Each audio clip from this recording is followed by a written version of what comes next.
Welcome to Murder by Nature, where the darkness of true crime, mysterious disappearances, and unsolved cases come alive. If you're ready to go down this journey with us, buckle up. It's going to get intense. This week, we are going into part 4 of Emmanuel Haro's case. Now, if you do not know Emmanuel Haro, go back and listen to part 1, 2, and 3 on our channel. You'll get all the details of this case, but he's a 7-month-old baby that went missing out of Yucaipa, California. This week, we're diving into Jake Haro's actual court. We left off where he pled guilty to all counts, and we're going to go through that together.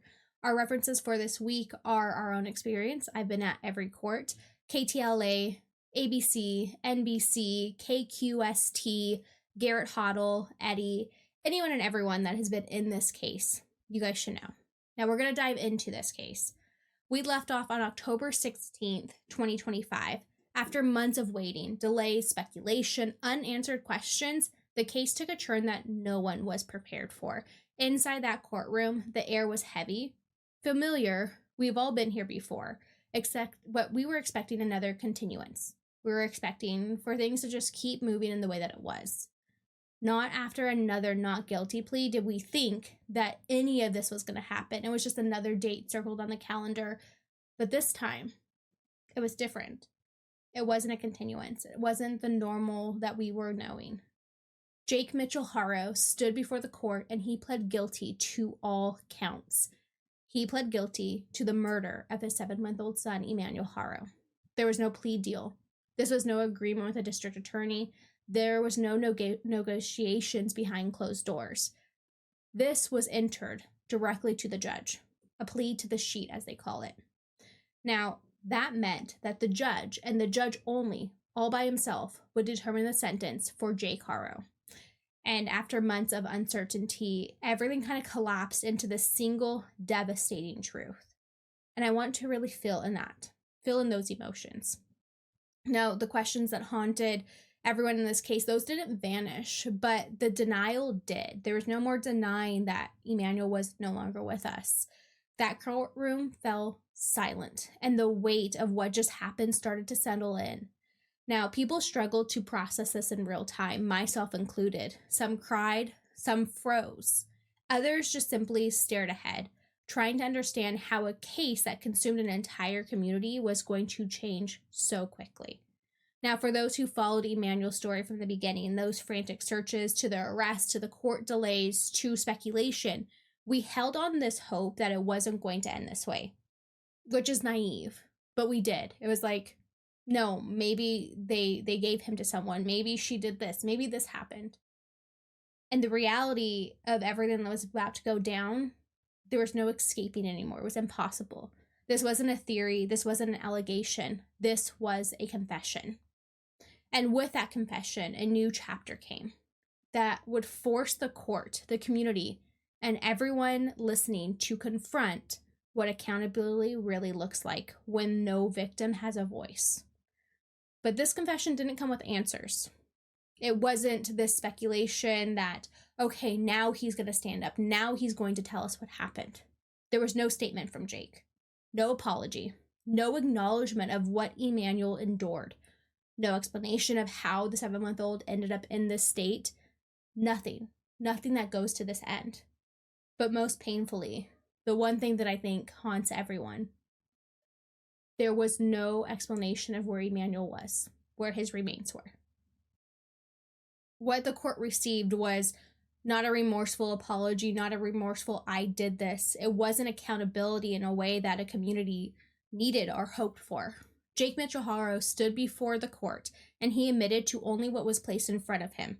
One count of murder, one account of assault of a child under the age of 8 that resulted in death. One count of falsifying a police report. Nothing more. For many, it felt hollow, and a procedure that kind of was just like this admission of stripping his the humility, the humanity, everything that you would expect a father to have when admitting to murdering his son. Now, this decision was not for him to speak the truth. It was not for him to bring closure, but it was to stop the clock. An end to the waiting, the hearings, the uncertainties, on his own time.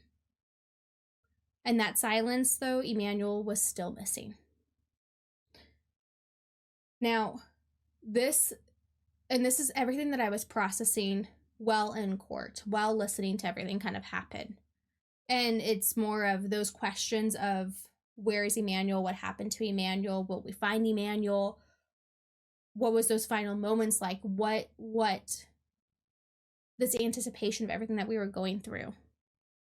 It didn't get resolved here, because for Jake, admitting guilt that day wasn't to take accountability. On that day, responsibility was absent. It was just him not wanting the truth to come out. Now, as we go back into that courtroom, back into these moments of my brain processing everything that was going on, we go back to the courtroom. The air felt heavier, it felt tighter. My thoughts were racing faster than I actually could process or keep up with what was going on.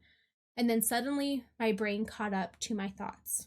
My brain caught up to what my ears were actually hearing. Guilty to all counts. Judge Pollock's voice, though, he cut through the silence as he turned to Jake and he asked him the question that would seal this moment. Did he understand what he was pleading to? Was he being coerced or pressured into this plea? Mr. Haro, it's my understanding that you would like to plead guilty in case ending in 808. You would be pleading open to the court, meaning I would send this case out for a probation report, for a sentencing report. You would be pleading open, meaning that you're going to get 15 to life on count 1, 25 to life. Jake answered, and then the charges were read slow, deliberate, impossible to ignore. He was pleading guilty to 187 PC, second-degree murder, 273 AB APC, assault on a child under the age of 8, resulting in death, 1485 PC, filing a false report to a police officer, each count carrying an aggravated factor. The crime showed planning, sophistication, and professionalism. The victim was particularly vulnerable, a 7-month-old baby. Jake had prior unsatisfactory performances on probation or parole. He was on probation at the time of the crime. The most devastating of all, he used his trust to commit this offense. Now, as we listened to the contrast in this courtroom, it was impossible to ignore. Jake was crying, his shoulders were shaking, his attorneys were patting him, standing beside him, rubbing him. And they were basically, like, everything was going in slow motion, like just watching this unfold. The practice motion, him steadying the weight of this moment as it closed in, and the emotions were visible, vulnerable, but through the tears, something was missing. Now, I want to pause right here, because through these tears, what was missing? Actual remorse for his son. Jake wasn't crying because of what he did to Emmanuel. Jake wasn't crying because his son was gone. Jake wasn't crying because of what Emmanuel endured. Jake was crying because he knew he was going to spend the rest of his life in jail. Jake was crying because there was no way out. Jake was crying because he is selfish and because he knew what he did landed him here. That's why Jake was crying. Now, to the right, Rebecca Haro was breaking down, crying out, "My baby." Her grief was raw, unfiltered, and it echoed through the courtroom. Now, this moment, we always go back to. Was she crying for Emmanuel, or was she crying for Jake? And I'm going to let you decide what you think that was. Now, Rebecca's legal team was blindsided in this, though. They had no warning this was coming, no preparation for a plea change of this magnitude. Like, the error in watching going back and forth, as I said in the last episode, you saw like something was happening, but no one knew what was happening. Something was going down. You can see it with the way they pace back and forth, but no one knew that this was coming. Now, just days earlier, everyone was operating under the assumption that we were just going to be moving forward. Again, we had preliminary hearing. It was going to be the 28th. We were moving over. It was scheduled. It was going to be a full day. That's what we thought. But in a matter of minutes, the foundation of this case began to shift. Everything shifted entirely underneath Rebecca's legal counsel's feet. What began as two defendants fighting suddenly became a guilty father and a mother standing left alone in this case that would just explode in its complexities. Now, as Jake's court hearing proceeded and we kept going through this, the judge wanted to make sure he knew what was going on. He knew what was happening. Now, the court confirmed what was going to come next. November 3rd, 2025, his sentencing was set. Rebecca Haro will return to court on the 28th for her next scheduled appearance. And just like that, the room emptied. Nothing felt resolved. Now, rushing out of that courtroom felt like time stopped.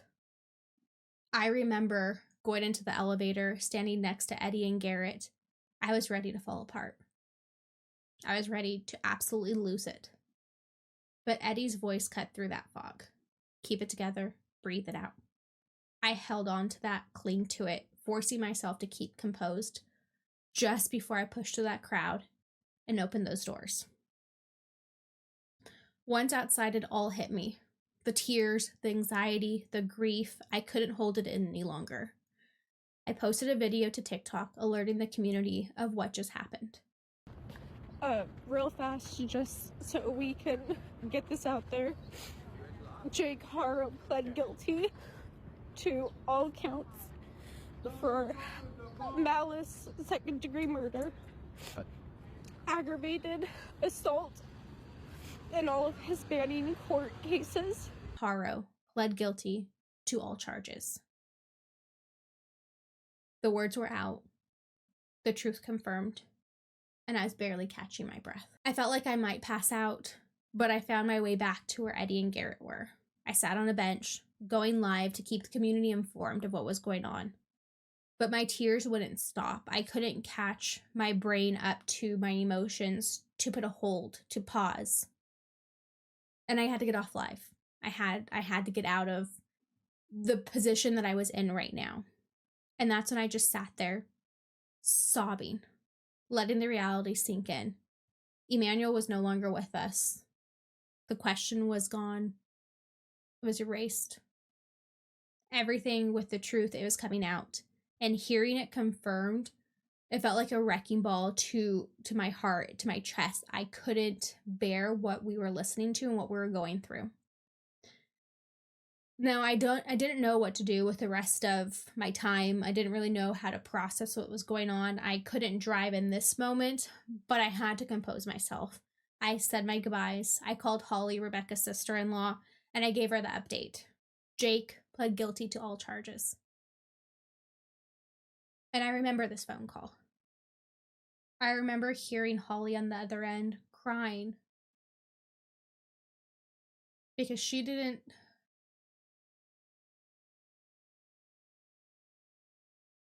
We all knew what the truth was. But when something like that's confirmed, it takes everything in you to realize that what you thought happened. And now you have to face the reality of that. My hands were shaking as I got into my car and I drove home in a fog, the weight of the day kind of just pressing down to me. Now, as a community, the only thing we can do is wait. Wait for October 28th, when Rebecca Haro is going to go back to court, hoping for answers, but also bracing for what's going to come now. What's next? When is that next foot going to drop? October 28th, 2025 finally arrived, and we headed back to court for what was a scheduled felony settlement conference. The tension in the air was thick. My nerves were off the chart. I think everyone was anxious, unsure of what was going to happen here. Was she going to change her plea? Was she going to stay? And as we settled into the courtroom, I braced myself for just about anything. But as normal, the proceedings went as we were rescheduled. January 21st, 2026. We wouldn't see Rebecca back in court until the new year. Jeff Moore, Rebecca's attorney, requested a meeting on the 3rd, though, to discuss other things. He still wanted to show up. He wanted to be there. Now, November 3rd came like a flash.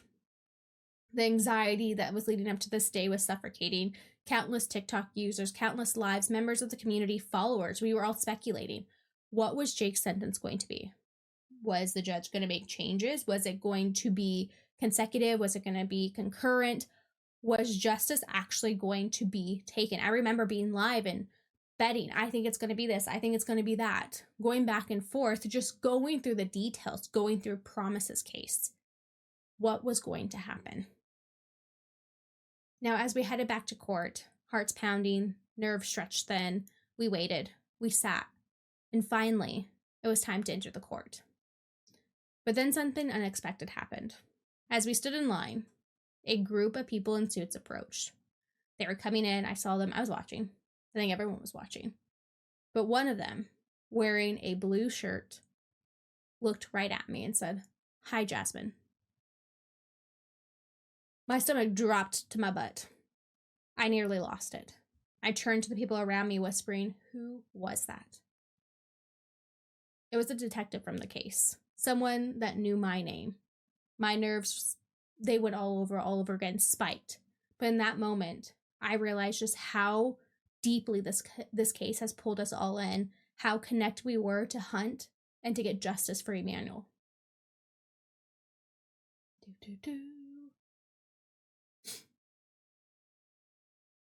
This is where you can start playing Jake for a minute. As we entered the courtroom, every step felt heavier as I continued to walk. It was heavier and heavier. We took our seats in the row right behind Jake Haro. The air was thick with anticipation. I held my breath, trying to steady myself until Judge Gary Pollock began speaking. Jake Mitchell Haro was sentenced to 25 years to life with the possibility of parole. Possibility of parole. In a state prison. Those words hit like a freight train. Haro had now been charged with 1 count of murder, assault on a child under the age of 8 resulting in death, and filing a false police report. The court determined that the principal offense was the child abuse resulting in death. That was the one. This imposed an indeterminate amount to his sentence, 25 years to life. Now, the false police report added about 180 days to his term, but murder, 187 PC, was stayed.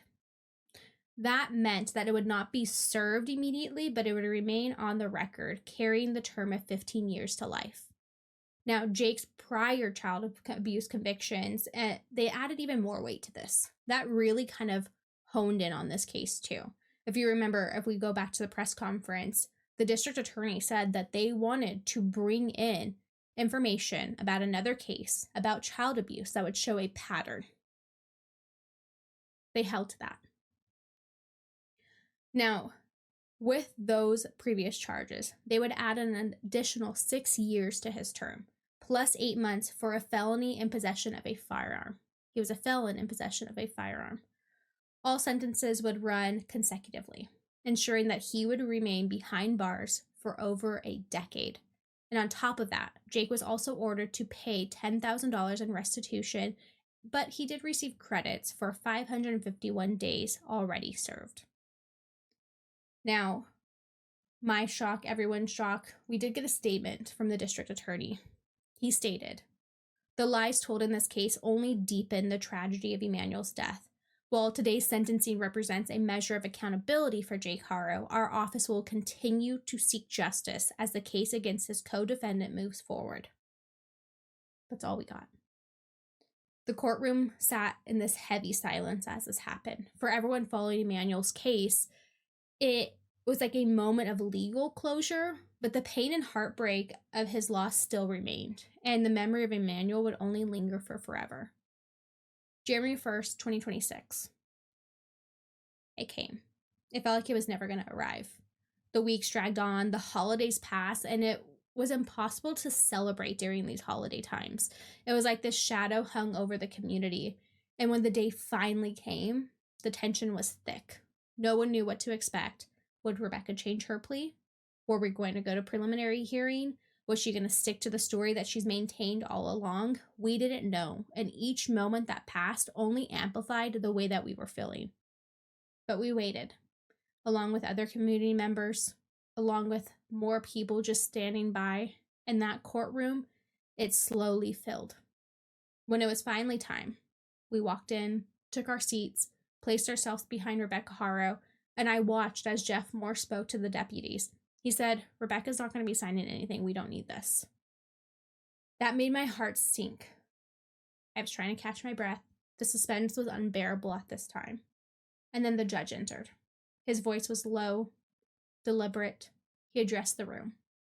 Both parties have agreed to push the felony settlement conference to March 26, 2026.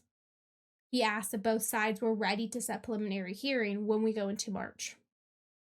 Jeff Moore replied, "Yes, if necessary."